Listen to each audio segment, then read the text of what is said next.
Assalamualaikum warahmatullahi wabarakatuh.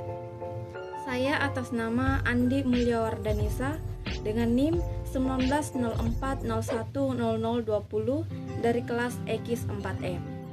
Baiklah, pada video saya kali ini saya akan menjelaskan materi terkait dengan perlindungan konsumen.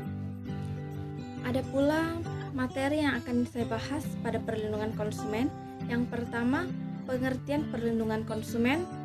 Yang kedua, dasar hukum perlindungan konsumen. Yang ketiga, asas perlindungan konsumen.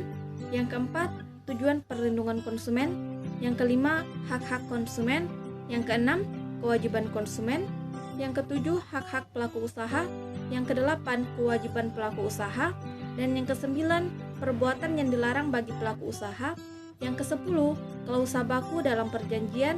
Yang kesebelas, tanggung jawab pelaku usaha. Dan yang kedua-belas, sanksi. Pengertian perlindungan konsumen. Pengertian perlindungan konsumen diatur dalam Undang-Undang Nomor 8 Tahun 1999 tentang perlindungan konsumen, menyebutkan bahwa perlindungan konsumen adalah segala upaya yang menjamin adanya kepastian hukum untuk memberi perlindungan kepada konsumen. Hukum perlindungan konsumen mengatur hak dan kewajiban konsumen, hak dan kewajiban produsen atau pelaku usaha, serta cara-cara mempertahankan hak dan menjalankan kewajiban itu. Dasar-dasar perlindungan konsumen.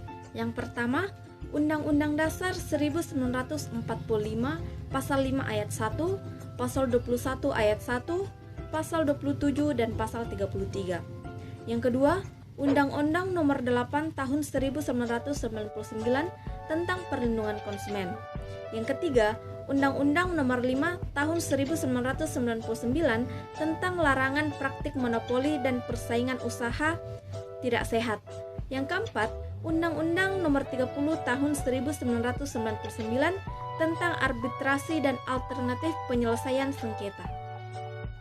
Yang kelima, Peraturan Pemerintah Nomor 58 Tahun 2001 tentang pembinaan, pengawasan, dan penyelenggaraan perlindungan konsumen. Yang keenam, Surat Edaran Dirjen Perdagangan Dalam Negeri Nomor 235 DJPDN Nomor 7 Tahun 2001 tentang penanganan pengaduan konsumen yang ditujukan kepada seluruh dinas, indak, provinsi atau kabupaten ataupun kota.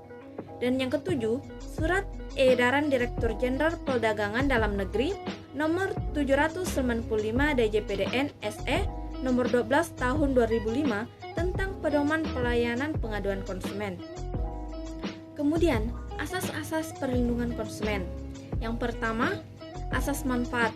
Dimaksudkan untuk mengamanatkan bahwa segala upaya dalam menyelenggarakan perlindungan konsumen harus memberikan manfaat yang sebesar-besarnya bagi kepentingan konsumen dan pelaku usaha secara keseluruhan.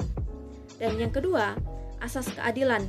Dimaksudkan agar partisipasi seluruh rakyat dapat diwujudkan secara maksimal dan memberikan kesempatan kepada konsumen dan pelaku usaha untuk memperoleh haknya dan melaksanakan kewajibannya secara adil. Dan yang ketiga, asas keseimbangan.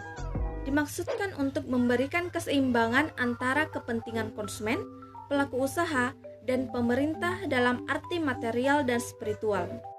Yang keempat, asas keamanan dan keselamatan konsumen.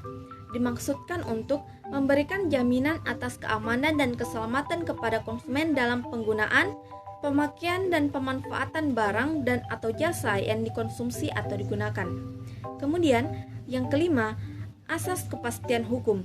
Dimaksudkan agar pelaku usaha maupun konsumen menaati hukum dan memperoleh keadilan dalam menyelenggarakan perlindungan konsumen, serta negara menjamin kepastian hukum. Kemudian, hak-hak konsumen. Berdasarkan Undang-Undang Nomor 8 Tahun 1999. Yang pertama, hak atas kenyamanan, keamanan, dan keselamatan dalam mengkonsumsi produk berupa barang dan atau jasa. Dan yang kedua, hak memilih barang dan atau jasa serta mendapatkan barang dan atau jasa sesuai dengan nilai tukar atau kondisi serta jaminan yang dijanjikan. Kemudian yang ketiga, hak atas informasi yang benar, jelas, dan jujur mengenai kondisi serta jaminan barang dan atau jasa. Dan yang keempat, hak didengar atas pendapat dan keluhan tentang barang dan atau jasa yang digunakan. Yang kelima, hak mendapatkan advokasi, perlindungan dan upaya penyelesaian sengketa perlindungan konsumen secara patut. Dan yang keenam, hak mendapatkan pembinaan dan pendidikan konsumen. Yang ketujuh, hak diperlakukan atau dilayani secara benar dan jujur serta tidak diskriminatif. Yang kedelapan, hak mendapatkan kompensasi ganti rugi dan atau pergantian barang apabila barang atau jasa yang diterima tidak sesuai dengan perjanjian atau tidak sebagaimana mestinya. Dan yang kesembilan, hak-hak yang diatur dalam peraturan perundang-undangan lainnya. Kewajiban konsumen berdasarkan Undang-Undang Nomor 8 Tahun 1999. Yang pertama, membaca atau mengikuti petunjuk informasi dan prosedur pemakaian atau pemanfaatan barang atau jasa demi keamanan dan keselamatan. Yang kedua, beritikat baik dalam melaksanakan transaksi pembelian barang atau jasa demi keamanan dan keselamatan. Dan yang ketiga, membayar barang sesuai dengan nilai tukar yang disepakati. Yang keempat, mengikuti upaya penyelesaian hukum sengketa perlindungan konsumen. Kemudian, hak-hak pelaku usaha berdasarkan pasal 6 Undang-Undang Nomor 8 Tahun 1999. Yang pertama, hak untuk menerima pembayaran yang sesuai dengan kesepakatan mengenai kondisi dan nilai tukar barang atau jasa yang diperdagangkan. Yang kedua, hak untuk mendapatkan perlindungan hukum dari tindakan konsumen yang beretikat tidak baik. Yang ketiga, hak untuk melakukan pembelaan diri sepatutnya di dalam penyelesaian hukum sengketa konsumen. Dan yang keempat, hak untuk rehabilitasi nama baik apabila terbukti secara hukum bahwa kerugian konsumen tidak diakibatkan oleh barang atau jasa yang diperdagangkan. Dan yang kelima, hak-hak yang diatur dalam ketentuan perundang-undangan lainnya. Lalu, kewajiban pelaku usaha berdasarkan pasal 7 Undang-Undang Nomor 8 Tahun 1999. Yang pertama, beretikat baik dalam melakukan kegiatan usahanya dan memberikan informasi yang benar, jelas dan jujur mengenai kondisi dan jaminan barang dan atau jasa, serta memberi penjelasan mengenai penggunaan, perbaikan dan pemeliharaan. Dan yang kedua, memperlakukan atau melayani konsumen secara benar dan jelas, serta tidak diskriminatif dan menjamin mutu barang atau jasa yang diproduksi dan diperdagangkan berdasarkan ketentuan standar mutu barang atau jasa yang berlaku. Dan yang ketiga, memberikan kesempatan kepada konsumen untuk menguji atau mencoba barang atau jasa, serta memberikan jaminan atau garansi atas barang yang dibuat atau diperdagangkan. Kemudian yang keempat, memberikan kompensasi ganti rugi atau penggantian atas kerugian akibat penggunaan pemakaian pemanfaatan barang atau jasa yang diperdagangkan. Dan yang kelima, memberi kompensasi ganti rugi atau penggantian apabila barang atau jasa yang diterima atau dimanfaatkan tidak sesuai dengan perjanjian. Perbuatan yang dilarang bagi pelaku usaha. Perbuatan yang dilarang bagi pelaku usaha diatur dalam bab 4 pasal 8 hingga pasal 17 Undang-Undang Nomor 8 Tahun 1999 tentang perlindungan konsumen. Adapun larangannya yang pertama, larangan bagi pelaku usaha dalam kegiatan produksi terdapat pada pasal 8. Yang kedua, larangan bagi pelaku usaha dalam kegiatan pemasaran terdapat pada pasal 9 sampai 16. Dan yang ketiga, larangan bagi pelaku usaha periklanan terdapat pada pasal 17. Yang pertama, larangan bagi pelaku usaha dalam kegiatan produksi yang terdapat pada pasal 8. Pelaku usaha dilarang untuk memperdagangkan atau memproduksi barang dan jasa apabila yang pertama, tidak memenuhi standar yang telah ditetapkan. Yang kedua, tidak sesuai dengan barat bersih dan neto yang disyaratkan. Yang ketiga, tidak sesuai dengan ukuran dan timbangan. Yang keempat, tidak sesuai dengan kondisi dan jaminan.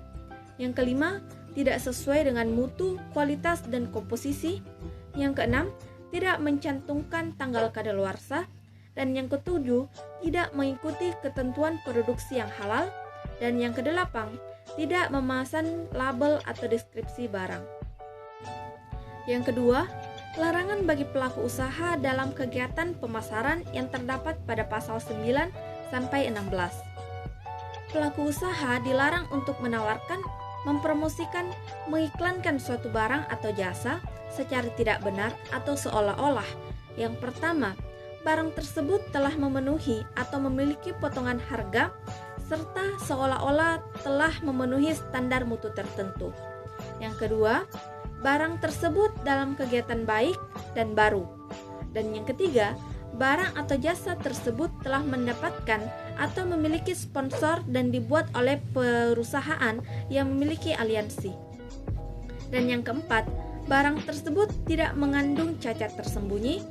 Yang kelima, secara langsung atau tidak langsung merendahkan barang atau jasa lain. Yang ketiga, larangan bagi pelaku usaha periklanan yang terdapat dalam pasal 17. Pelaku usaha dalam periklanan dilarang memproduksi iklan yang pertama, mengelabui konsumen mengenai kualitas, kuantitas, bahan, kegunaan, dan harga barang. Dan yang kedua, mengelabui jaminan atau garansi terhadap barang atau jasa. Yang ketiga, tidak memuat informasi mengenai resiko pemakaian barang dan atau jasa. Yang keempat, melanggar etika dan atau ketentuan peraturan perundang-undangan mengenai periklanan. Dan yang kelima, memuat informasi yang keliru, salah, dan tidak tepat mengenai barang atau jasa. Selanjutnya, klausa baku dalam perjanjian. Klausa baku adalah setiap aturan atau ketentuan dan syarat-syarat yang telah dipersiapkan dan ditetapkan terlebih dahulu secara sepihak oleh pelaku usaha yang dituangkan dalam suatu dokumen atau perjanjian yang mengikat dan wajib dipenuhi oleh konsumen. Manfaat klausa baku dalam aspek bisnis. Yang pertama, konsumen mendapatkan harga sesuai dengan fasilitas barang. Yang kedua, konsumen mendapatkan advokasi, perlindungan, dan berbagai macam fasilitas hukum lainnya dalam perlindungan konsumen. Dan yang ketiga, konsumen memiliki hak untuk mendapatkan sebuah pembinaan dan pendidikan konsumen. Kemudian, tanggung jawab pelaku usaha. Menurut pasal 19 Undang-Undang Nomor 8 Tahun 1999, tanggung jawab pelaku usaha ialah pelaku usaha bertanggung jawab untuk memberikan ganti rugi atas kerusakan, pencemaran, atau kerugian konsumen akibat mengkonsumsi barang yang diperdagangkan. Tanggung jawab tersebut berupa penggantian uang atau penggantian barang dan jasa yang sejenis atau setara nilainya. Kemudian, sanksi bagi pelaku usaha. Yang pertama, sanksi administratif, yaitu yang 1. Badan Penyelesaian Sengketa Konsumen berwenang menjatuhkan sanksi administratif terhadap pelaku usaha yang melanggar pasal 19 ayat 2 dan ayat 3, kemudian pasal 20, pasal 25, dan pasal 26. Yang kedua, sanksi administratif berupa penetapan ganti rugi paling banyak 200 juta rupiah. Yang kedua, sanksi pidana, yaitu 1. Pelaku usaha yang melanggar ketentuan sebagaimana dimaksud dalam pasal 8, pasal 9, pasal 10, pasal 13 ayat 2, pasal 15, pasal 17 ayat 1, huruf A, huruf B, huruf C, huruf E, dan ayat 2. Kemudian pasal 18 pidana dengan pidana penjara paling lama 5 tahun dan denda paling banyak 2 miliar rupiah. 2. Pelaku usaha yang melanggar ketentuan sebagaimana dimaksud dalam pasal 11, pasal 12, pasal 13 ayat 1, pasal 14, pasal 16, dan pasal 17 ayat 1 huruf D dan huruf F dipidana dengan pidana penjara paling lama 2 tahun atau pidana denda paling banyak 500 juta rupiah. Yang ketiga, terhadap pelanggaran yang mengakibatkan luka berat, sakit berat, cacat tetap, atau kematian diberlakukan ketentuan pidana yang berlaku. Itulah materi yang dapat saya sampaikan pada video saya kali ini terkait dengan materi perlindungan konsumen. Kurang dan lebihnya mohon dimaafkan. Akhir kata, wassalamualaikum warahmatullahi wabarakatuh dan terima kasih.